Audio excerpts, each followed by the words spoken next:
Ja zápas hodnotím pozitívne, aj keď tam boli zmiešané momenty zápasu.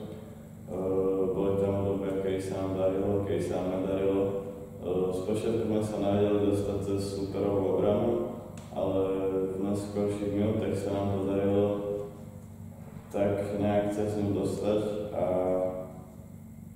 zápas bol vyrovaný. Do 3. štvrtiny potom sa nám už prestal dariť, prišla aj únava a superi začali dávať koše.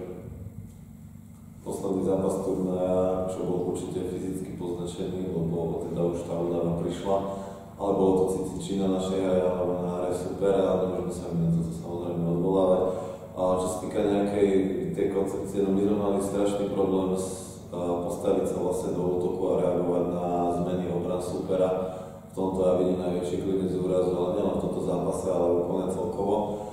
A samozrejme sme si neustrážili obranný doskok. To je tiež veľmi dôležitá herná činnosť, ktorá nám dneska úplne že ušla a rozhodla zápas. A na záver len chcem poďakovať domácim organizátorom za turnaj a superom za kvalitný zápas. No, takže zahrali sme zápas, ktorý sa nám konečne podaril po dvoch neúspešných zápasoch. Hrali sme veľmi dobre, hrali sme rýchlo, jednoducho a hrali sme výbornú obranu. Častokrát sa nám podarili dať ľahké koše pod košom a tým sa nám viac menej zaistila výhra.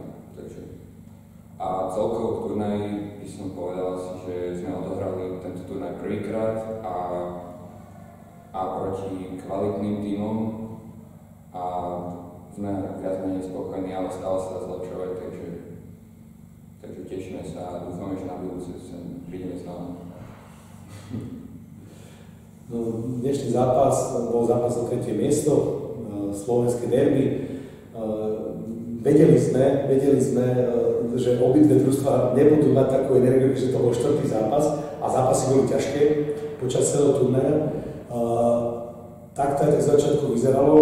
Nemali sme takú tú našu energiu, na ktorú sme zvyknutí, ale nakoniec sme sa rozbehli a v podstate v druhej štvrtine, začiatkom 3. štvrtiny sme si vytvorili 20-bodový náskok, ktorý plus minus sme si udržiavali najmä rýchlým prechodom do protiútoku, ale hrali sme veľmi rozumne, trpezlivo aj v postupných útokoch, kde sme mali výborný spacing a to sme využívali na ľahké koše spod koša a respektíve sme otvárali voľné pozície pre hráčov za trojbodovou čiarou. Gratulujem chlapcom k 3. miestu. Včerajší zápas, druhý bol trošičku slabší z našej strany, ale ostatné zápasy boli výborné. Sme veľmi radi, že sme sa mohli zúčastniť takéhoto turnaja a